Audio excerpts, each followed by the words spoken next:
नमस्कार, सवाल 10 बजे देख रहे हैं आप और आपके साथ मैं हूं ऋतु। आज हम बात करेंगे मध्य पूर्व की जंग अब सिर्फ मिसाइलों और ड्रोन तक सीमित नहीं रही है। अब लड़ाई पहुंच गई है उस मोड़ पर जहां हर बयान एक नई जंग की आहट बन चुका है। ईरान ने अमेरिका को ऐसी चेतावनी दी जिसने पूरी दुनिया का ध्यान अपनी ओर खींच लिया है। तेहरान ने साफ शब्दों में कह दिया है और सीधे तौर पर क्लियर कट अल्टीमेटम दे दिया है, अगर अमेरिका ने खार्ग आइलैंड पर कब्जे की कोशिश की तो उसके सैनिक जिंदा वापस नहीं लौटेंगे। याद रखिए, खार्ग आइलैंड सिर्फ एक टापू नहीं है बल्कि ईरान की तेल अर्थव्यवस्था की बड़ी धड़कन। यहीं से निकलता है ईरान की तेल निर्यात का सबसे बड़ा हिस्सा। यानी अगर खार्ग पर खतरा बढ़ा तो असर सिर्फ ईरान पर नहीं, पूरी दुनिया के तेल बाजार पर भी पड़ सकता है। उधर ईरान की रेवोल्यूशनरी गार्ड यानी IRGC का दावा है उसने जॉर्डन, कुवैत और ओमान में मौजूद अमेरिकी ठिकानों को निशाना बनाया और ये अभियान अभी खत्म नहीं हुआ है। इसी बीच कुवैत के बिजली और वाटर डिसैलिनेशन प्लांट पर भी फिर से हमला हुआ, कई यूनिट्स में आग लगी, जबकि ईरान का आरोप है कि अमेरिका ने उसके डारखोगविन परमाणु ऊर्जा संयंत्र की साइट को भी निशाना बनाया। यहां भी अचूक तौर पर इस निशाने को सेट किया। हालात इतने बिगड़ चुके हैं कि ईरान के कई शहर भीषण गर्मी और हमलों के बीच बिजली संकट से जूझता बताया जा रहा है। दूसरी तरफ इराक की बात करते हैं। इराक अब हॉर्मूज की खाड़ी पर अपनी निर्भरता कम करने के लिए नई तेल पाइपलाइन बिछाने की तैयारी में जुट गया है। अब इसका असर क्या होगा? क्या ये नई एक धड़ा शुरू करने जा रहा है? क्या खार्ग आइलैंड इस पूरे संघर्ष का अगला रण क्षेत्र बनने जा रहा है? और तेल, परमाणु ठिकाने, सैन्य अड्डे इस जंग को और खतरनाक मोड़ पर ले जाएंगे? क्या इसी प्रश्न पर चर्चा करेंगे। एक बड़ी खबर इस बीच सामने आ रही, बड़ी जानकारी आपको दे दें। ईरान से युद्ध के बीच पेंटागन ने कबूली है बड़ी बात और ये बड़ी जानकारी मिल रही है। ईरानी हमलों के वजह से करीब US के 100 सैनिक घायल हुए। पेंटागन ने घायल सैनिकों की संख्या को छुपाया था। रिपोर्ट्स ये बड़ा दावा कर रही है। पेंटागन के प्रवक्ता शॉन पॉनेल का ये बड़ा बयान सामने आया है। 7 जुलाई से अब तक करीब 100 सैनिक घायल हुए और यह आंकड़ा अपने आप में बड़े प्रश्नों के इर्द गिर्द इस वक्त घूमता हुआ नजर आ रहा है। प्रवक्ता शॉन पॉनेल जो कि इस वक्त बताया जा रहा है, जिनका यह बयान के जरिए बहुत बड़ी बहस को यहां जन्म दिया है। सैनिकों की संख्या को छिपाया गया था। रिपोर्ट्स में जो दावा किया गया है वो ये कि पेंटागन के प्रवक्ता ये कहते हुए नजर आए कि 7 जुलाई से अब तक 100 सैनिक घायल हुए। मौतों का भी आंकड़ा सामने आया है, लेकिन वो भी छुपाया गया। ईरान से युद्ध के बीच पेंटागन ने बड़ी बात कबूली है, यानी ईरान भी अभी कहीं से रुकने के लिए, थमने के लिए या हमलों को रोकने के लिए किसी कीमत पर तैयार नहीं है। 7 जुलाई से अब तक 100 सैनिकों के घायल होने का आंकड़ा क्या छुपाया गया? और अगर छुपाया गया तो अब अगर ये बात कबूली जा रही है, ये भी डेंट देगा क्या डोनाल्ड ट्रंप को? और ईरान जिस इंतकाम की आग में जल रहा है, क्या ये उसे और ज्यादा बल देगा? इस वक्त इसी को लेकर चर्चा की जा रही है। हमारे साथ खास मेहमान जुड़े हुए, तारुफ करवा दूं आपका। Group captain UK Devnath sir हमारे साथ connected, doctor Ram Srivastava sir और स्क्रीन पर आपको डॉक्टर DK गुप्ता सर भी नजर आ रहे होंगे। सभी का स्वागत तहे दिल से। पहला प्रश्न UK देवनाथ सर आप ही से। अभी बारूद जो बरस रहा था वो तो चलो ठीक था, लेकिन अब ये रिपोर्ट्स जो पूरी भूमिका सेट कर रहे हैं, जिसमें कहा गया कि अमेरिका ने कई चीजें छुपाई हैं। 7 जुलाई से अब तक 100 सैनिक घायल हुए हैं, न जाने मौतों का आंकड़ा कितना होगा। हाँ ऋतु जी, हो ये रहा है कि अमेरिका में डोनाल्ड ट्रंप अपनी जो वोटर सपोर्ट बेस है, रिपब्लिकन बेस है, और जो ऑपोजिशन है, डेमोक्रेट्स है, उनको बार बार ये समझाने की कोशिश कर रहे हैं कि वह इस युद्ध को जीत रहे हैं और बहुत जल्दी ईरान पर काबू पा लेंगे। इसीलिए अमेरिका कोशिश करके अपनी जो नुकसान है, चाहे जान माल का नुकसान हो या किसी मटेरियल लॉस हो, उसको छुपाने की कोशिश करता है। लेकिन होता क्या है कि आस्ते आस्ते मीडिया की वजह से, प्रिंट मीडिया अमेरिका में और इलेक्ट्रॉनिक मीडिया अमेरिका में ऋतु जी बहुत ही आश्चर्यजनक तरीके से आजाद है।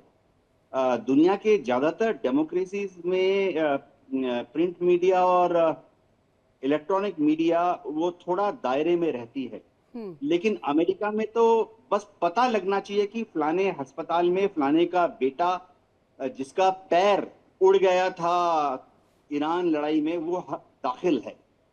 इतना जानने के बाद ही सैकड़ों की तादाद में मीडिया वहां पहुंच जाएगी कि आप किसके बेटे हो, किस शहर से हो, किस रेजिमेंट में थे, ईरान की लड़ाई में किस जगह आपके पैर पे बॉम्ब गिरा, आपका पैर कैसे उड़ गया घुटने के नीचे।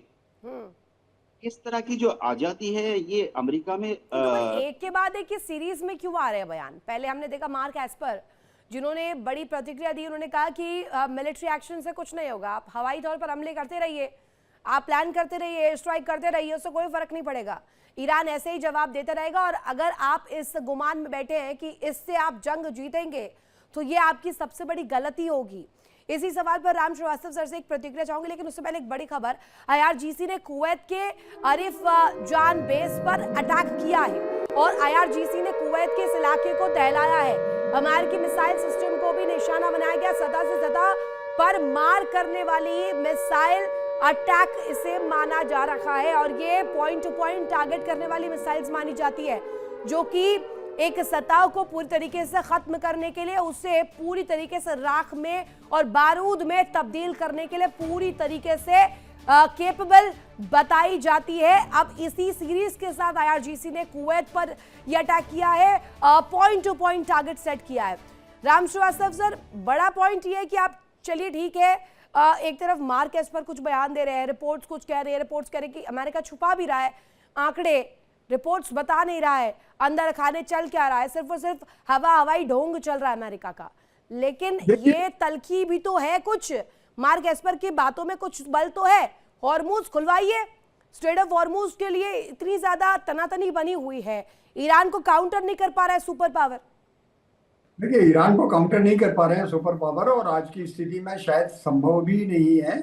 लेकिन यहाँ ये चीज नहीं भूलना चाहिए कि जब इराक के ऊपर ऑपरेशन किया था अमेरिका ने, तब उस समय यहाँ कुवैत में सिर्फ 3 अमेरिकी सैनिक मरे थे। उसका बदला उन्होंने सद्दाम हुसैन से लेकर और पूरे के पूरे इराक को बर्बाद करके लिया था। तो अब अगर 100 से अधिक घायल हुए हैं, 17 अगर मर चुके हैं, ये भी आंकड़े छन छन कर निकले हैं। हकीकत में कितने मर चुके हैं, क्यों आरिफ जान बेस जो है अमेरिका का सबसे बड़ा बेस है, और वहाँ पूरे अरब कंट्रीज को, वहाँ पर जितने छोटे छोटे उनके अड्डे हैं उन सबको लॉजिस्टिक सप्लाई किया जाता है, हथियार सप्लाई किए जाते हैं। और अब तो फीडबैक उनको यूरोपियन देशों से भी मिलने लगा है, सामान का इजराइल के माध्यम से चले आ रहे हैं। ढेर के ढेर जो है ये अपने हवाई अड्डे पर जो है सामान उतर रहा है युद्ध का। तो निश्चित रूप से ये एक भीषण but has pentagon failed in this. और अब ऐसा लगता है कि यदि ये युद्ध आगे चला तो इसका सबसे बड़ा कारण अगर कोई हो सकता है तो चीन और रूस का हो सकता है। चीन ने ये अपने सैटेलाइट्स के माध्यम से एग्जैक्ट लोकेशन कोऑर्डिनेट्स जो है अमेरिकन टारगेट्स का ईरान को देना शुरू किया। तो उसमें सबसे बड़ी भूमिका अगर किसी की है तो पाकिस्तान की है। पाकिस्तान ने 6 जो मार्ग खोले हैं अपने सड़क के, वहां से निश्चित रूप से ये सब सहायता जा रही है। बल्कि मुझे तो मेरा व्यक्तिगत अनुमान ये है कि कहीं ऐसा ना हो कि पाकिस्तान के न्यूक्लियर बम वहाँ ईरान को उन्होंने दे दिए हों गुपचुप, क्योंकि पाकिस्तान का ये चरित्र है कि दोहरा चाल चलता है। वो एक तरफ सऊदी अरब के और दूसरे लोगों को भी अपना आका मानता है, और इधर ईरान से भी वो अपनी दोस्ती बनाए रखने के लिए मध्यस्थता के नाम पर कूद पड़ा है। और वो अगर ये संभव है कि ऐसा कौन सा तुर्क का इक्का छुपा रखा है ईरान ने, जिससे अमेरिका भी डर रहा है कि ऐसे ना हो कि इंसानियत पर बनाए। एक बड़ी खबर, उसके बाद डीके गुप्ता सर का रुख करेंगे। सवाल ये कि ईरान ने कुवैत पर जो अटैक किया है वो आखिर किस रेंज में, किस मकसद से किया गया? बड़ी खबर भी इसको लेकर, ईरान ने कुवैत पर लगातार मिसाइल अटैक किया। अमेरिकी बेस को ईरान ने निशाना बनाया। ईरान ने मिसाइल और ड्रोन से अटैक किया है। कुवैत को लगातार ईरान के अटैक का सामना करना पड़ रहा है, लेकिन आखिर क्यों कुवैत इस दफा टारगेट पर है? कहा गया कि अंदर खाने बैटिंग अमेरिका की तरफ से कुवैत कर रहा है, और इंटरनली इसी का डेंट अब कुवैत को मिल रहा है। डीके गुप्ता सर, क्या मैं ठीक कह रही हूँ, मेरा एनालिसिस सही है कि कुवैत अंदर खाने से अमेरिका के लिए एक बिल्डअप तैयार कर रहा है या उसकी तरफ से बैटिंग कर रहा है, यही वजह है? कीर्ति जी, आप सभी लोग को नमस्कार। देखिए, जहां तक मैं समझ पा रहा हूँ, जॉर्डन कुवैत एक अमेरिकन, क्योंकि अमेरिकन इंटेलिजेंस बहुत ही स्ट्रांग है और ये एक कमोफ्लेजिंग भी कर रहे होंगे ईरान की कि क्योंकि अमेरिका जो है जितने भी शिप अभी अटैक कर रहा है, ज्यादातर वो शिप से कर रहा है और ऐसी जगह से कर रहा है ताकि उसको ये ना जवाब देना पड़े कि मैं अपने सहवी देशों के बेसमेंट से कर रहा हूँ, बेस से कर रहा हूँ। तो वो ऐसा मुझे जहां तक लग रहा है कि इजराइल में सारी चीजें रखी हुई हैं, लेकिन जॉर्डन पर अटैक करवा रहा है ताकि इनकी मिसाइलें खर्ची हों। देखिए, इनसे कोई जान माल के नुकसान नहीं हो रहा, कोई फैक्ट्री नहीं जल रही है, तो इनके मिसाइलें नुकसान हो। कुवैत क्या है? कुवैत एक प्रकार से अमेरिका ही कहिए। जब कुवैत पर अटैक इराक ने कर दिया था तो पूरी की पूरी सत्ता आज भी कुवैत की जो है टोटली अमेरिका ही देखता है।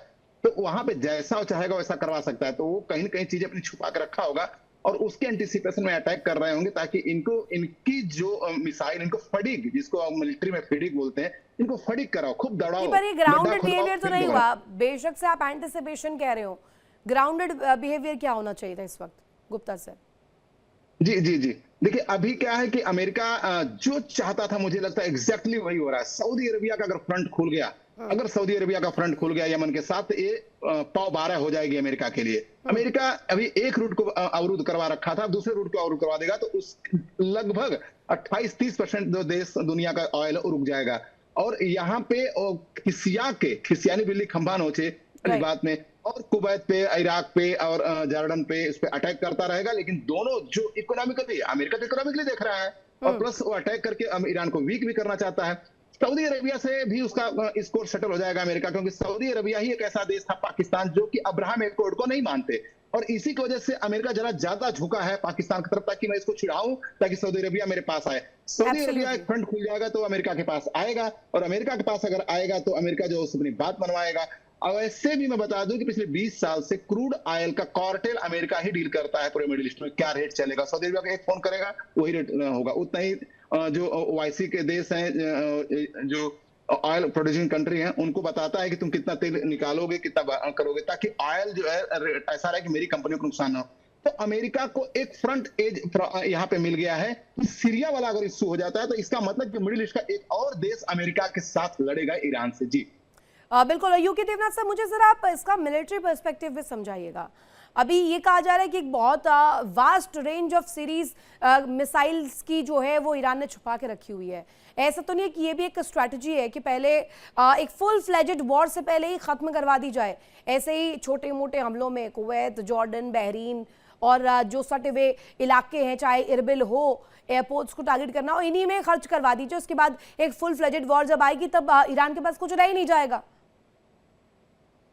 अमेरिका की स्ट्रेटेजी ये है कि ईरान के पास रोज वो जितने ड्रोन या मिसाइल बना सकता है उससे ज्यादा हर रोज खर्च करवा दे। तो क्या होगा, एग्जांपल देता हूँ, अगर वो 10 ड्रोन हर रोज बना सकता है तो अमेरिका कोशिश करता है कि वो हर रोज 20 ड्रोन फायर कर दे। अगर ईरान हर रोज 2 मिसाइलें बना सकता है, मिसाइल बनाने में ज्यादा एफर्ट लगता है मैं बता दूं, अगर वो हर रोज 2 मिसाइलें बना सकता है तो अमेरिका कोशिश करता है कि वो हर रोज 10 मिसाइलें फायर कर दे। इससे एक दिन तो ऐसा आएगा ही जब मिसाइल ईरान के पास बहुत कम बचेंगे, ड्रोन भी बहुत कम बचेंगे। देखिए, सऊदी अरेबिया की बात हो रही थी। सऊदी अरेबिया पिछले 70 साल से द्वितीय विश्व युद्ध के बाद से ही अमेरिका की गोद में बैठा हुआ है। असल में सऊदी अरेबिया एक देश नहीं है, वो अमेरिका का एक उपनिवेश है।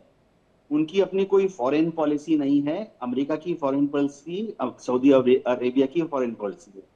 वहां पहले किंग थे, अभी प्रिंस हैं, MBS। वो अपनी सत्ता के लिए और देशवासियों से अपने को बचाने के लिए अमेरिकन पर निर्भर करते हैं।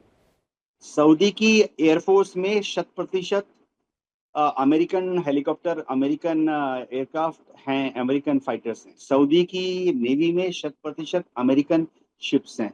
सऊदी की जो आर्मी है उसमें 100% अमेरिकन टैंक तो बख्तरबंद गाड़ियां हैं। सऊदी अरेबिया का जो अंडरस्टैंडिंग है वो हूथी के साथ समझना पड़ेगा।